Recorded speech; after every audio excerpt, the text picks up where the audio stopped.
오늘 저녁에 우리에게 주시는 하나님의 은혜의 말씀은 에베소서 4장 30절에서부터 5장 2절까지의 말씀입니다. 에베소서 4장 30절에서부터 5장 2절까지의 말씀 다 같이 합독하도록 하겠습니다. 하나님의 성령을 근심하게 하지 말라. 그 안에서 너희가 구속의 날까지 인치심을 받았느니라. 너희는 모든 악독과 노함과 분냄과 떠드는 것과 회방하는 것을 모든 악의와 함께 버리고 서로 인자하게 하며 불쌍히 여기며 서로 용서하기를 하나님이 그리스도 안에서 너희를 용서하심과 같이 하라. 그러므로 사랑을 입은 자녀같이 너희는 하나님을 본받는 자가 되고 그리스도께서 너희를 사랑하신 것 같이 너희도 사랑 가운데서 행하라. 그는 우리를 위하여 자신을 버리사 향기로운 제물과 생축으로 하나님께 드리셨느니라. 아멘. 하나님의 말씀입니다. 오늘 본 말씀 에베소서 4장 30절에서부터 5장 2절까지의 말씀은 사도 바울께서 지금 가르쳐오고 계신 6가지 생활 윤리 가운데 5번째 윤리에 해당되는 말씀입니다. 주보의 제목을 성령을 근심케 하지 말라라고 제목을 붙였는데 제가 설교를 준비하는 과정에서 제목을 좀 변경했고 이 제목이 보다 본문의 내용을 함축적으로 잘 요약하고 있는 것이라고 볼 수 있습니다. 저를 한번 따라하시죠. 관계 파괴적인 모든 언행을 버리고 하나님을 본받으라. 사도 바울이 가르치고 계시는 모든 그 생활 윤리들은 그 negative imperative, 부정적인 명령과 그 다음에 positive imperative, 긍정적인 명령의 형식으로 이렇게 주어지고 있다는 것을 우리가 볼 수 있고, 그리고 오늘 본문에서 역시 동일한 논리적인 구조로 사도 바울께서 이렇게 명령을 주고 계신 것입니다. 바울은 성령을 근심하게 하지 말라라고 5번째 생활 윤리를 시작합니다. 근심하게 하다라고 번역되어 있는 성경 원어는 리페오라는 단어인데 이 단어의 뜻은 슬프게 하다, 상처를 주다라는 의미를 가지고 있습니다. 성도 여러분, 성령님께서는 성도가 그리고 우리가 옛사람을 벗어버리지 못하고 악한 언행을 계속할 때 성령님께서는 그저 무덤덤하게 계신 분이 아니라 그것에 대해서 깊이 슬퍼하시고 크게 상처받으시는 인격이 있으신 분이라는 것을 기억하실 수 있기를 간절히 바랍니다. 사탄은 교회에 분열을 가져오고 성령은 교회에 연합을 가져다 주는 분이십니다. 교회의 하나됨과 거룩함이 깨어질 때 사탄은 기쁨을 얻게 되는 것이고 성령님은 근심을 갖게 되는 것입니다. 교회의 하나됨과 거룩함을 지킴으로 사탄을 공격하시는 모든 권속과 교회가 될 수 있게 되길 간절히 축원합니다. 성령을 근심하게 하다라는 표현과 유사한 표현이 이사야서 63장 10절에 기록되어 있습니다. 그 내용은 이러합니다. 그들이 반역하여 주의 성신을 근심케 하였으므로 그가 돌이켜 그들의 대적이 되사 친히 그들을 치셨더니, 그들이 반역하여 주의 성신을 근심케 하였으므로 이스라엘 백성들이 주의 성신을 근심케 하였다라고 말하고 있는 것입니다. 이 말씀을 사도 바울께서 에베소서에서 차용하시면서 교회가 새로운 이스라엘로서 이스라엘 하나님의 언약 백성이라는 것을 사도 바울께서 우리에게 가르쳐주고 계신 것입니다. 성도 여러분, 교회는 새 이스라엘입니다. 교회가 하나님의 언약 백성입니다. 이것을 기억하실 수 간절히 바랍니다. 새 이스라엘에게 하나님께서 하나님 나라의 선포와 그리고 확장이라는 중차대한 소명을 교회에 위임하신 것입니다. 그리고 이 일을 성령 충만하여 감당하는 교회가 되어야 될 줄로 믿습니다. 그런데 그 30절을 보시면 하나님의 성령을 근심하게 하지 말라라는 이 명령 앞에 성경 원어로 카이라는 접속사가 있습니다. 카이라는 접속사는 등위 접속사로서 그리고라고 번역되는 단어입니다. 그런데 우리 번역에는 그리고라고 번역이 되어 있지 않죠. 그렇기 때문에 성령을 근심하게 하지 말라라는 명령은 그리고라는 접속사를 통해서 29절과 밀접하게 연관이 되어 있다는 것입니다. 근데 29절에 말씀을 보시면 무릇 더러운 말은 입 밖에도 내지 말고 오직 덕을 세우는 데 소용되는 대로 선한 말을 하여 듣는 자들에게 은혜를 끼치게 하라. 이렇게 말씀하셨습니다. 그리고 하나님의 성령을 근심하게 하지 말라. 이렇게 연결되어 있다는 뜻입니다. 이와 같은 연결을 우리가 주의 깊게 봐야 되는 이유는 성령님께서는 성도님의 언어 생활에 따라 기뻐하시기도 하시고 근심하시기도 한다는 뜻입니다. 성령님이 우리의 언어 생활과 밀접하게 연결이 되어 있다는 것을 그리고라는 등위 접속사를 통해서 표현하고 있다는 뜻입니다. 우리 번역에는 반영되어 있지 않지만 말입니다. 그런데 성령님께서 기뻐하시고 근심하는 것이 29절의 언어 생활과 밀접하게 연관이 되어 있지만 보다 더 밀접하게 연관이 되어 있는 것은 31절의 말씀입니다. 31절에는 성도의 언행 중에서 특별히 성령님을 근심케 하는 악한 언행들의 목록 6가지가 기록되어 있습니다. 31절의 죄의 목록들에 대해서 제가 설명하기 전에 30절 후반절의 말씀을 보시기 바랍니다. 그 안에서 너희가 구속의 날까지 인치심을 받았느니라. 성도 여러분, 성령님은 성도를 구속의 날까지 인치시는 하나님이십니다. 구속의 날이라고 표현되고 있는 이 단어가 The Day of Redemption. 신구약 성경을 통틀어 보셔도 구속의 날이라는 표현은 오늘 본문에 있는 에베소서가 유일합니다. 근데 구속의 날을 동일한 의미를 성경은 여러 가지로 표현하고 있는데 진노의 날, 주의 날, 그리스도의 날 이렇게 여러 가지로 표현되어 있는데 그것은 동일하게 예수 그리스도의 재림의 날을 의미하는 것입니다. 성도 여러분, 예수님을 주와 그리스도로 영접하는 순간 성도의 영혼은 이미 구속을 받은 것입니다. 할렐루야. 믿으십니까? 예수님을 주와 그리스도로 영접하는 순간 구속받았다는 것은 죄의 용서를 받았다는 뜻입니다. 구속이란 말은 값을 지불하고 포로 상태에서 해방시킨다는 뜻이고 우리가 예수님을 주와 그리스도로 영접하는 순간 예수께서는 그 피값으로 우리를 사탄의 노예 상태에서 해방시킨 것입니다.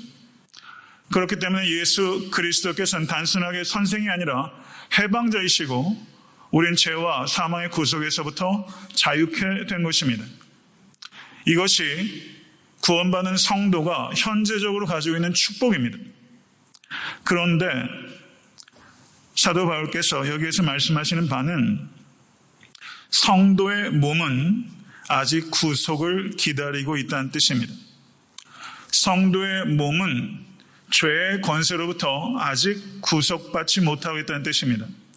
예수께서 이 땅에 다시 오실 때 성도의 몸은 여러분과 저의 몸은 구속받아 예수 그리스도의 부활의 몸과 같이 변하게 될 것입니다. 그때를 우리는 소망 가운데 기다리는 것이고 성령께서 그때까지 우리를 인치신다라고 말씀하고 있는 것입니다. 성령께서 인치셨다라는 말이 에베소서에 제일 먼저 나온 것이 에베소서 1장 13절입니다. 그 안에서 너희도 진리의 말씀 곧 너희의 구원의 복음을 듣고 그 안에서 또한 믿어 약속의 성령으로 인치심을 받았으니 이렇게 말씀하고 있습니다. 성도 여러분, 고대 사회에서 노예에게는 혹은 가축들에게는 이렇게 뜨겁게 이 불을 달고서 그 피부에다가 인을 찍습니다. 그래서 이 노예나 이 가축들이 누구의 소속인지를 밝히는 것입니다.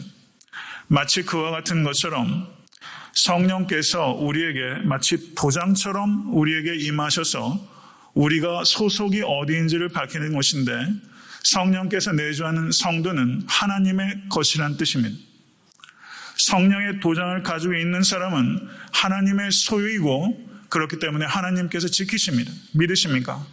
몸의 구속이 이루어지는 날까지 성령께서 우리를 지키십니다. 이것이 바로 사도 바울께서 하시는 말씀이라고 볼 수 있는 것입니다. 31절을 보시기 바랍니다. 너희는 모든 악독과 노함과 분냄과 떠드는 것과 회방하는 것을 모든 악의와 함께 버리고 라고 말하면서 부정적인 명령을 주고 있습니다. 여기서 나오는 부정적인 명령에 나오는 악의 6가지 목록들은 모두 분노를 나타내는 것과 밀접한 관련이 있는 말씀입니다. 에베소서 4장 26절에서 27절을 보시면 분을 내어도 죄를 짓지 말며 해가 지도록 분을 품지 말고 마귀로 틈을 타지 못하게 하라 라고 이미 분노에 대해서 사도 바울께서 말씀하신 바가 있습니다. 그런데 지금 에베소서 4장 31절에 다시 분노라는 주제를 사도 바울께서 언급하시면서 분노가 어떻게 진행이 되고 발전되는지에 대해서 가리키고 있다는 뜻입니다. 첫 번째는 악독입니다. 악독이라고 번역된 성경 원어가 피크리아라는 단어인데 몹시 강한 분노나 증오의 마음, 몹시 강한 분노나 증오의 마음을 피크리아, 악독이라고 하는 것입니다. 이 악독이라는 이 단어가 히브리서 12장 15절에 나오는데 히브리서 12장 15절은 쓴뿌리, root of bitterness, 쓴뿌리라고 번역되고 있는 단어가 바로 악독이라는 단어입니다. 악독은 오래 마음의 분을 품은 결과 속에 생기는 쓴뿌리, 그것을 악독이라고 하는 것입니다. 우리말로 번역되는 것을 보면 여기에 나오는 개념들이 어떻게 구분되는지 정확하게 구분하기 쉽지 않습니다. 성경 원어를 따라서 그 내용을 주의 깊게 살피게 되면 악독은 오래 품은 결과 그 마음 속에 있는 분노의 쓴뿌리라고 할 수 있는 것입니다. 두 번째는 노함입니다. 노함이라고 번역되어 있는 성경 언어가 수모스라는 단어인데 마음에 있었던 화가 최초로 표출될 때 그것을 수모스라고 합니다. 마치 집단에 불이 붙게 되면 굉장히 불이 갑작스럽게 타오르는 것처럼 이 노함이라는 것은 그렇게 갑작스럽고 맹렬하게 속에 있던 분노가 최초로 터져나오는 분노, 그것을 노함이라고 표현하는 것입니다. 세 번째는 분냄입니다. 분냄이라고 번역된 성경 언어가 오르게라는 단어인데 이 단어는 습관적으로 큰 일이든 작은 일이든 화를 낼 때 그것을 분냄, 오르게의 분노다 이렇게 말하는 것입니다. 이민생활 이렇게 버겁고 힘들다 보면 아주 매사에 짜증스럽게 화내는 경우 사실 적지 않은 것 같아요. 오르게의 분노, 습관적으로 분노하는 것이 바로 분냄이라고 볼 수 있습니다. 네 번째는 떠드는 것입니다. 크라우게라는 단어가 사용되고 있는데 화를 억제하지 못하고 크게 고함을 치면서 다투는 것, 그게 떠드는 것입니다. 그저 사람들하고 잡담하는 의미에서 떠드는 것이 아니라 분노를 크게 고함을 치면서 표현하는 것, 그게 바로 떠드는 것입니다.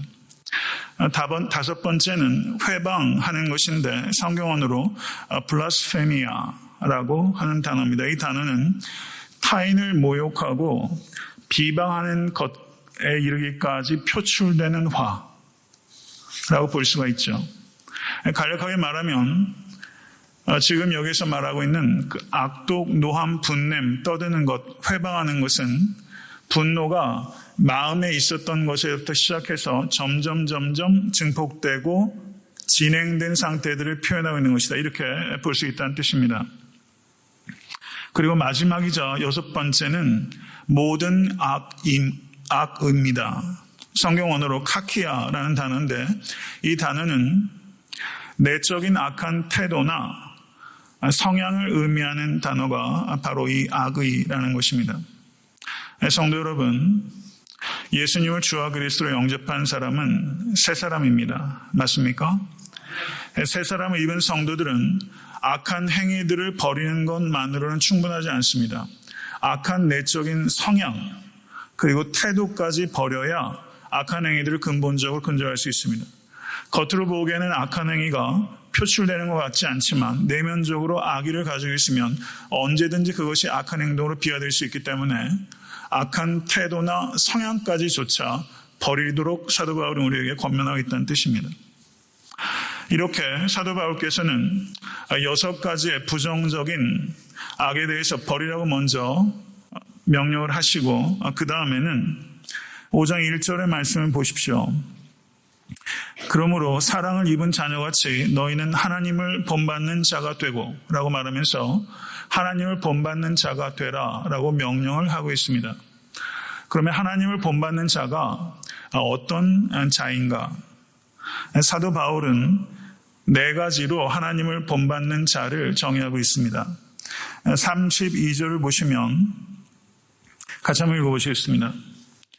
서로 인자하게 하며 불쌍히 여기며 서로 용서하기를 하나님이 그리스도 안에서 너희를 용서하신 것 같이 하라. 그러므로 사랑을 입은 자녀같이 너희는 하나님을 본받는 자가 되고 그리스도께서 너희를 사랑하신 것 같이 너희도 사랑 가운데서 행하라. 성경 원어를 보시면 문법적으로는 조금 형태가 다양하지만 의미적으로 생각하게 되면 하나님을 본받는 자가 되라는 것을 사도 바울은 4가지로 권면하고 있는 것입니다. 첫 번째는 서로 인자하게 하라라는 것입니다. 인자하다라고 번역되어 있는 성경 언어가 크리스토스라는 단어인데요. 오늘은 유난히 또 성경 언어에 대한 얘기가 많이 나오는데 그 이유는 번역상으로는 충분히 그 의미가 분별이 되지 않기 때문에 제가 성경 언어를 근거로 말씀을 드리는 것입니다. 서로 인자하게 하다라고 했을 때 이 단어가 크리스토스라는 그 형용사입니다. 그런데 이 단어가 명사 형태로 나오는 것이 갈라디아서 5장에 나오는 성령의 9가지 열매 중에 자비라고 번역된 그 명사의 형용사 형태가 오늘 본문에 나오는 크리스토스입니다. 자비라고 번역을 하게 되면 영어로 mercy라고 번역이 돼야 되는데 영어 번역을 보시면 이 부분이 다 kind라고 번역되어 있는 것을 볼 수가 있습니다.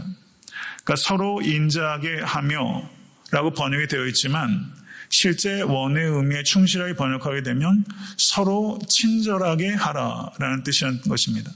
서로 친절하게 하라. 성도 여러분, 친절한 말과 행동은 겸손에서 비롯된다는 것을 기억하실 수 있게 되길 바랍니다. 겸손한 사람은 자기의 존재나 소유나 능력이나 그 모든 것들이 자기가 아무 자격이 없는데도 불구하고 하나님께서 선물로 은혜로 주셨다는 것을 인정하는 사람, 그 사람이 겸손한 사람입니다. 그렇기 때문에 겸손한 사람은 사람들을 대할 때 한결같이 모든 사람들을 일관되게 대합니다. 불친절의 배후에는 교만이 있다는 것을 기억하실 수 있기를 바랍니다. 어찌 보면 한결같이 사람들에게 교만하게 대하는 것보다 어떤 사람에게는 불친절하게 대하고 어떤 사람에게는 친절하게 대하는 것이 더 악한 것일 수 있습니다. 모든 사람에게 불친절한 것보다 사람을 가려서 불친절한 것이 어떤 의미에서는 더 악할 수 있는 거예요.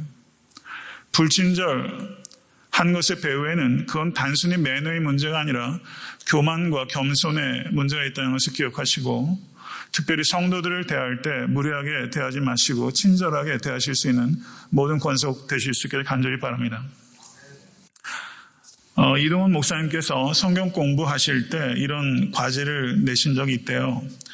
친절 과제를 냈다고 합니다. 그 내용이 뭐냐면 하루에 단 10분 이내로 사람들에게 친절하게 행동을 하고 그것에 대해서 보고서를 제출하라는 것이었답니다. 그런데 이 과제를 받은 자매가 아침에 출근하는 남편에게 보통은 한 번만 뽀뽀를 해주는데 그날은 2번 뽀뽀를 해줬다는 것입니다. 이게 실감이 되세요? 그날은 그 아내가 남편에게 2번 뽀뽀를 해줬고 학교에 가는 그 아들의 도시락에다가 엄마와 아빠는 너를 사랑한다는데 너는 하나님의 선물이야 라고 메모를 적어줬다는 겁니다. 그리고 슈퍼를 갔을 때 휠체어를 탄 여인의 문을 열어주고 카운터에서 일하는 사람에게 고맙다는 말을 2번 했답니다.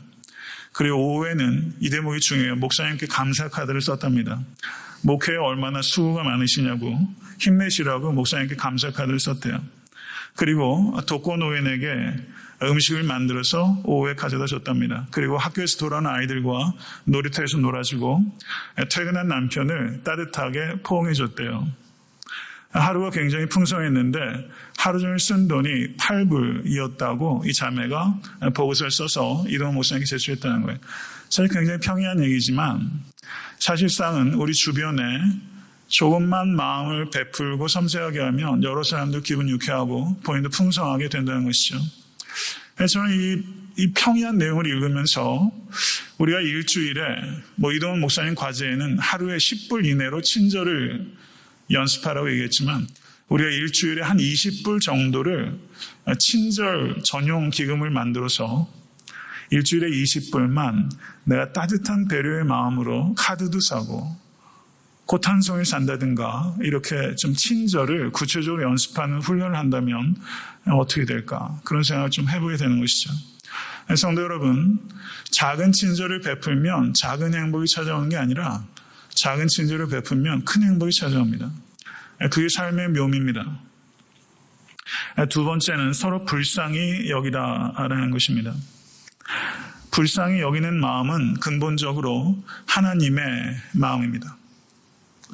하나님께서 내 마음에 찾아오시면 원수같이 생각되는 사람, 정말 치가 떨리는 사람이 한순간 불쌍히 보이기 시작하는 거예요. 참 희한하죠.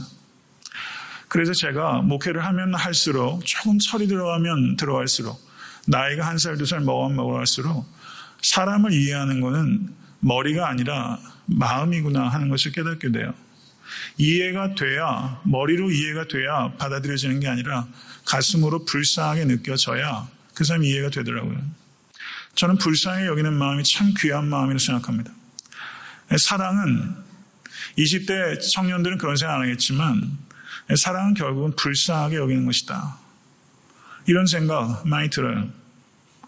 성도 여러분, 잠언 28장 13절은 자기의 죄를 숨기는 자는 형통치 못하나 죄를 자복하고 버리는 자는 불쌍히 여김을 받으리라.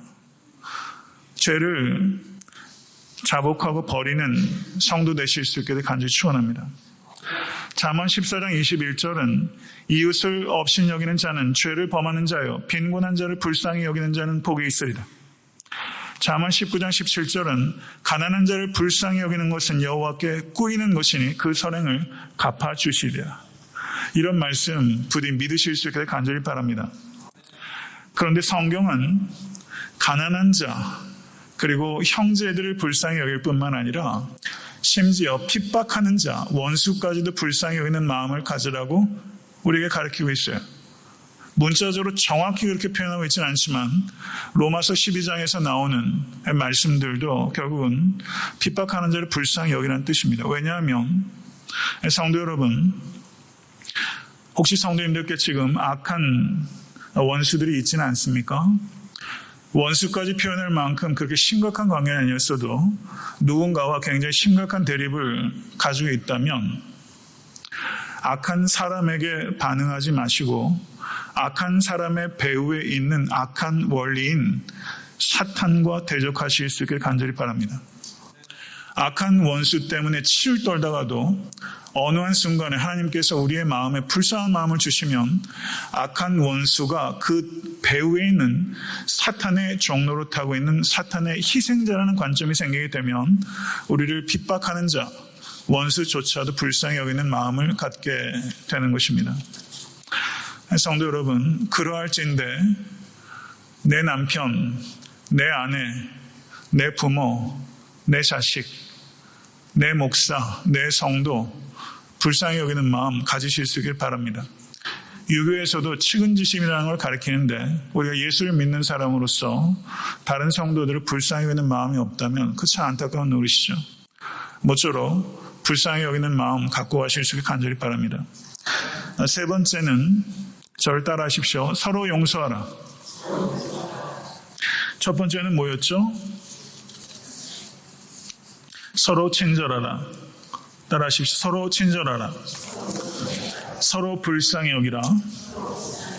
세 번째는 서로 용서하라 라는 것입니다. 용서하다라는 것을 성경적으로 제가 정확하게 정의를 해드릴게요. 구약 성경과 신약 성경에 나오는 모든 용례들을 가지고 용서를 가장 포괄적으로 성경적으로 정의하면 이런 것입니다. 친히 원수를 갚지 않는 것이며 악으로 악을 갚지 않는 것이며 오히려 그들을 위하여 축복하며 그들의 불행을 기뻐하지 않으며 그들을 사랑하고 그들을 위해 기도하며 그들과 화평을 만들며 그들이 곤란 중에 있을 때 돕는 것이 용서입니다. 이렇게 하실 수 있겠어요? 이게 성경적인 의미에 있어서의 용서예요. 어마어마한 얘기입니다. 예수님께서 마태복음에서 70번씩 7번이라도 용서하라고 말씀하셨습니다. 저는 개인적으로는 그 말씀이 그저 과정법이라고 생각하지 않습니다. 70번씩 7번이면 490번인데 490번을 세고 그만큼 용서하면 그 다음엔 보복해도 된다는 뜻 아닙니다. 70번씩 7번 용서하라는 것은 무제한적으로 용서하라는 것입니다. 이것은 매우 비현실적이고 이거는 비이성적이고 그리고 매우 이상적으로 들리는 것이 사실입니다. 그렇지만 이 말을 예수님께서 하셨기 때문에 우리가 고민해 볼 수 있게 되기를 바랍니다. 용서는 정말 어렵습니다. 그리고 용서를 하는 데는 지혜가 필요합니다. 용서는 참 어렵습니다. 그렇지만 우리가 생각을 할 때 용서하지 않으면 결국은 어떻게 하자는 것인가 라고 생각을 해보면 그럼 보복을 하자는 것인가, 결국 눈에는 눈, 이에는 이로 하자는 것인가, 이렇게 생각을 해보게 되면 용서하지 않으면 결국은 다 죽게 되는 길이라는 것을 우리는 받아들일 수밖에 없습니다. 용서만이 함께 살 수 있는 길이라는 것을 받아들이실 수 있게 되길 간절히 바랍니다. 물론 그러면 어떻게 용서할 것인가 하는 문제는 남는 것이죠. 용서를 하기 위해서 기도하실 수 있는 성도 되실 수 간절히 바랍니다. 용서하는 것이 수학 공식처럼 만들어서 이렇게 하시면 됩니다라고 가르칠 수 있는 게 아니잖아요. 용서는 매 순간 기도하며 하나님의 인도하심에 따르지 않으면 용서하지 못합니다.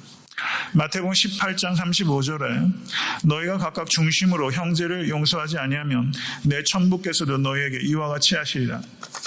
성도 여러분, 성경에 검은색 매직으로 칠하고 싶은 구절 중에 하나가 바로 이런 구절이라고 생각해요. 무서운 경고의 말씀입니다. 심지어 예수님께서는 주기도문을 통해서 우리가 우리에게 죄진 자를 사하여 준 것 같이 우리의 죄를 사하여 주옵시고 라고 기도하라고 가르쳐 주셨습니다. 이것은 우리가 누군가를 용서하지 못한 채 이 주기도문을 기도하게 된다면 하나님께 용서하지 않는 나를 용서하지 말아 주십시오 라고 기도하는 것과 똑같은 것입니다. 주기도문은 무서운 기도입니다. 어떤 한 신학자가 이야기했던 것처럼 주기도문은 마치 사자를 사자 우리 밖으로 꺼내놓는 것과 같은 기도입니다. 무서운 기도입니다. 성경에서 예수께서 용서에 대한 가르침은 용서의 문제는 명확하게 구원의 문제로 연결시키고 있습니다. 성도 여러분, 믿음은 예수님의 삶의 방식을 받아들이는 것입니다.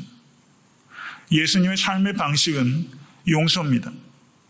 만약에 예수님의 삶의 방식인 용서에 대해서 우리가 깊이 생각하지 않고 고민하지 않고 기도하지 않고 실천하지 않는다면 그것은 예수님의 가장 중요한 삶의 방식을 우리가 받아들이지 않는 것이고, 용서하지 않는 사람은 사실상은 믿음이 없는 것과 같다라고 이야기할 수 있을 것입니다. 매우 불편한 이야기지만 제가 이해하는 바로는 성경은 그것을 이야기하고 있는 것이고, 용서의 문제는 결국은 믿음의 문제입니다. 그렇기 때문에 내가 누군가를 용서한다는 것은 의지의 행위가 아니라 믿음의 행위입니다. 내 의지로 원수 절대 용서하지 못합니다. 그렇지만 용서가 의지의 행위가 아니고 교양으로 할 수 있는 게 아니라 믿음의 행위라는 것을 받아들인다면 우리는 그 일을 위해서 놓고 기도할 수 있습니다. 원수를 위해서 기도할 수 있습니다. 왜냐하면 하나님께서 기뻐하시는 뜻이기 때문입니다. 성도 여러분, 지금 혹시 마음에 용서가 안 되는 누군가가 계시다면 깊이 생각하시고 용서할 수 있는 마음을 달라고 기도하는 데서부터 시작하셨으면 좋겠어요. 70번씩 7번이라도 주님께서 용서하라고 말씀하신 이유는 가해자를 위해서 명령하신 것이 아니라 여러분을 위해서 권면하신 것입니다. 누군가를 미워하게 되면 그 미움의 감옥에 내가 갇혀있기 때문에 용서함으로 가해자를 자유케 하시려는 것이 아니라 용서함으로 피해자를 미움의 감옥에서 풀어주시기 위해서 70번씩 7번이라도 용서하라 라고 주님께서 말씀하고 계신 것입니다. 성도 여러분, 개인의 인생도 나라와 민족의 역사도 매우 복잡해요. 쉽지 않은 것 같아요. 일본이 요즘 계속 과거사 사과하는 문제 가지고 벌써 몇십 년째 계속 똑같은 문제 가지고 말장난 계속하고 있죠. 이게 사과인지 사죄인지 도대체 알 수가 없고 어떻게 용서해야 되는 건지 할 수 있는 것인지. 그리고 위안부 할머니들 계시는데 우리가 섣불리 제3자가 나서서 위안부일 용서한다고 우리가 그렇게 내온다면 이것도 적합하지 않은 짓이죠. 아이슈비츠의 문제에 대해서 유대인 중에 한 사람이 그 나치 친위대가 벌인 만행에 대해서 용서한다고 했을 때 많은 사람들이 그 사람을 굉장히 성토했어. 너가 무슨 자격으로 용서하느냐. 용서라는 문제가 이 개인의 문제, 그 나라 민족인 차원의 문제에 있어서 간단한 문제는 아니죠. 굉장히 어려운 문제예요. 그렇기 때문에 우리는 지혜를 구하고 또 하나님께서 우리의 마음을 만져주실 것을 구해야 됩니다.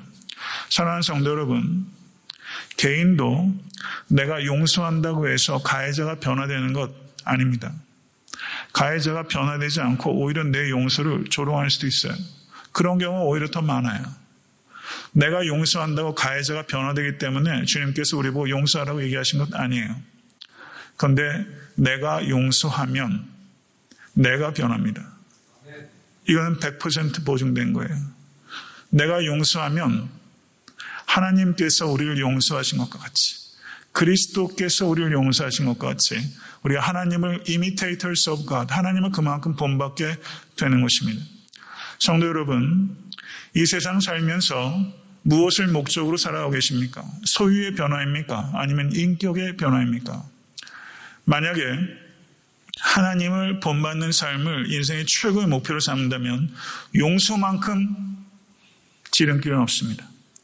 오늘 이 저녁에 누군가에 대해서 이민생활하면서 많은 어려움들이 있으셨을 거예요. 원치 않는 만남들, 복잡하게 꼬인 관계들이 있을 수 있습니다. 누군가가 여러분들을 용서하지 못해서 지금 고통당하는 사람도 있을 수 있어요. 그리고 여러분들이 지금 누군가를 용서하지 못해서 고통당하는 사람도 있습니다. 이미 죽은 사람을 아직도 용서하지 못하는 사람도 있어요. 부모를 용서하지 못하는 사람도 있을 수 있고 자식일 수도 있지 않습니까? 만약에 오늘 저녁에 누군가 용서가 되지 않는다면 그 사람을 마음으로 풀어놓으시고 하나님께서 심판주이십니다. 내가 심판하는 것이 아니라 하나님께서 심판하실 것이라는 것을 믿으시고 가해자에게 가장 부끄러움을 끼치는 행위는 그 사람을 용서하는 거예요. 가해자의 머리에 숯을 놓는 것 같다고 사도 바울께서 말씀하지 않았습니까? 바보 같을지라도 가해자를 용서할 때 가해자가 변화될 수 있는 기회를 얻는 것이고, 그리고 어느 순간에는 가해자의 마음에 양심의 가책을 일으키게 되는 것이고 변화될 수 있는 기회를 얻습니다. 성도 여러분, 제가 설교하는 만큼 이것은 절대 쉬운 일이 아니에요. 그렇지만 이게 하나님의 말씀이기 때문에 저는 선포하는 것이고, 저도 이 문제 가지고 씨름해야 될 것이고 여러분도 마찬가지로 씨름할 수 있게 간절히 바랍니다. 네 번째, 마지막 권면입니다. 서로 사랑하라. 한번 따라하시죠. 서로 사랑하라. 제가 아주 사랑의 전도사예요. 개척한 이후로 지금까지 사랑에 대한 설교를 10수번 했어요. 그런데 사랑하는 거 참 어렵습니다. 그런데 오늘 본문을 보시면 그리스도께서 너희를 사랑하신 것 같이 너희도 서로 사랑 가운데 생활하라. 그는 우리를 위하여 자신을 버리사 향기로운 제물과 생축으로 하나님께 드리셨느니라 라고 말씀합니다. 이 세상에서 가장 놀라운 깨달음은 하나님께서 나를 버리는 것 대신에 그리스도를 버리셨다는 것을 깨닫는 것입니다. 믿으십니까? 하나님께서 자기 아들을 버리셨고 그리스도께서 자기 자신을 버리셨습니다. 이것을 진심으로 깨닫는 사람은 버리는 운명에 동참하는 삶을 살아가기 시작하는 것입니다. 갈라디아서 5장 6절은 그리스도 예수 안에서 할례나 무할례가 효력이 없되 사랑으로서 역사하는 믿음뿐이니라 라고 말씀합니다. 이것은 매우 중요한 말씀입니다. 저를 한번 따라 하시죠. 사랑으로 표현되지 않는 믿음은 없다. 이 얘기하는 거예요. 갈라디아서 5장 6절의 말씀은. 사랑으로서 표현되지 않는 믿음은 없습니다. 만약에 사랑이 없는 믿음이 있을 수 있다면 그것은 한 푼의 가치도 없는 것입니다. 사랑이 믿음의 표현 방식입니다. 완전한 사랑은 아니라 할지라도 사랑하려는 의지가 있고 조금이라도 사랑의 깊이와 열매가 나타나지 않는다면 성도 여러분, 그런 믿음은 존재할 수 없습니다. 교회가 아무리 교회 안에 영적 은사들이 풍성하게 나타난다 할지라도 고린도전서 13장의 말씀처럼 사랑이 없으면 그것은 nothing, 아무것도 아닙니다. 교회됨의 가장 중요한 표지는 사랑이고 제자됨의 가장 중요한 표지는 사랑입니다. 물론 교회의 사랑과 그리고 제자의 사랑은 진리의 통제를 받아야 됩니다. 사랑한다고 하면서 진리를 시궁창에 쳐박을 수 없습니다. 그렇지만 성도 여러분, 사랑은 진리의 통제를 받아야 되고 그리고 진리는 사랑으로 따뜻해져야 됩니다. 이 두 가지를 결합할 때 온전한 성도가 되는 것이고 참된 제자가 되는 것이고 참된 교회가 되는 것입니다. 사랑하는 성도 여러분, 사랑은 말에 머물러서도 감정에 그쳐서도 안 됩니다. 제가 허리 디스크 수술하고 목 디스크 수술을 2번 했잖아요. 이렇게 될 줄 몰랐어요. 허리 디스크 수술 맞고서 교회에 제가 처음 와서 설교할 때 자, 성도 여러분 사랑한다고 생각하세요? 제가 그렇게 물은 적이 있어요. 그때 성도님들이 아멘 그렇게 얘기하셔가지고 그때 잘 모르겠다고 설교 중에 그런 얘기를 했는데 왜 그런 얘기를 하냐면 사랑이 말로 되는 게 아니잖아요. 제가 성도님들을 위해서 도대체 뭘 희생했죠? 제가 그렇게 물었어요. 근데 요즘은 제 설교를 듣다 보니까 사랑하는 성도 여러분을 한 20번 하는 것 같아요. 한때는 말에 그렇게 인색했는데 요즘은 그냥 말끝마다 사랑하는 성도 여러분, 사랑하는 성도 여러분. 예, 정말 잘 사랑하고 싶은 마음이 있어요. 그러니까 말로 표현이 된다고 생각하지만 사랑은 말에 있지 않고 감정에 있지 않다는 것을 우리가 생각해야 됩니다. 고린도전서에 나오는 사랑의 정의가 15가지인데 모두 동사예요. 사랑은 행동이에요. 사랑은 현재형입니다. 그리고 사랑은 계속해서 갖고 가야 되는 성품입니다. 사랑은 성품이라는 차원을 깊이 생각하실 수 있기를 바랍니다. 성도 여러분 잘 아시는 것처럼 요한 1서 3장 18절 자녀들아 우리가 말과 혀로만 사랑하지 말고 오직 행함과 진실함으로 하자 라고 말씀하고 있습니다. 사랑은 반드시 행동으로 표현돼야 되고 그리고 도움이 필요한 자들에게 특별히 가난한 자들에게 뜨거운 관심과 그리고 적극적인 섬김으로 표현이 돼야만 되는 것입니다. 말씀을 맺겠습니다. 성도 여러분, 다른 사람을 도울 수 있는 최고의 길은 뭐라고 생각하세요?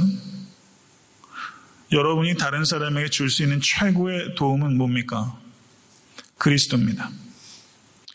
다른 사람에게 줄 수 있는 최고의 도움은 복음이에요. 예수 그리스도께서 복음이십니다. 그래야 교회예요. 교회는 메시지의 종교입니다. 만약에 교회가 그리스도를 전하지 않으면 교회가 아닌 거예요. 그것은 그냥 사회단체인 거예요. 우리가 세상에 줄 수 있는 최고의 도움은 우리 주 예수 그리스도입니다. 그런데 예수께서 하나님의 아들이시요 그리고 그리스도이심을 입증할 수 있는 방법은 무엇인가? 그것은 이웃의 구체적인 필요를 채워주는 것입니다. 그들의 병을 고치고 그들의 귀신을 쫓아내 주신 예수 그리스도의 사역은 예수께서 주와 그리스도라는 것을 입증하는 증거였어요. 교회는 반드시 희생적인 섬김으로 우리가 증거하는 예수께서 주와 그리스도이심을 입증해야 됩니다. 성도 여러분, 하나님을 본받는 것, imitators of God, 이 표현은 에베소서 5장 1절에 유일하게 등장합니다. 성경에 단 한 번 등장하는 고결한 표현이에요. imitators of God. 이걸 반드시 기억하십시오. 하나님을 imitate 하는 거예요. 하나님을 모방하는 거예요. 성도 여러분, 제가 일전에 설교할 때도 말씀드렸던 것처럼 사람들이 모창 가수들만 해도 얼마나 모창을 잘하는지 몰라요. 실제 같아요. 일개 가수도 모창하는데 성도 여러분, 하나님을 이미테이트 하십시오. 근데 하나님을 이미테이트 하기 위해서 제가 4가지로 오늘 말씀을 드렸어요. 서로 친절하게 하라. 서로 불쌍히 여기라. 서로 뭐죠? 서로 용서하라. 그리고 서로 사랑하라. 전 하나님 본받으면 아직 모르네요. 설교하면서도 헷갈리네요. 서로 사랑하라. 영성의 최고봉은 하나님을 본받는 거예요. 영성의 최고봉은 하나님을 본받는 거. 인격을 위해서 기도하십시오. 인격을 위해서 기도하지 않으면 인격이 변하지 않습니다. 성도의 진정한 기도의 초점은 인격의 변화에 있어야 됩니다. 성도님의 변화된 인격이 사탄을 공격하는 가장 강력한 무기입니다. 이거를 아셔야 됩니다. 가장 강력한 무기는 성도의 변화된 인격이에요. 하나님의 나라는 성도의 변화된 인격을 통해서 가장 크게 확장된다는 것을 기억하실 수 있게 되고 우리 주 예수 그리스도의 이름으로 간절히 축원합니다.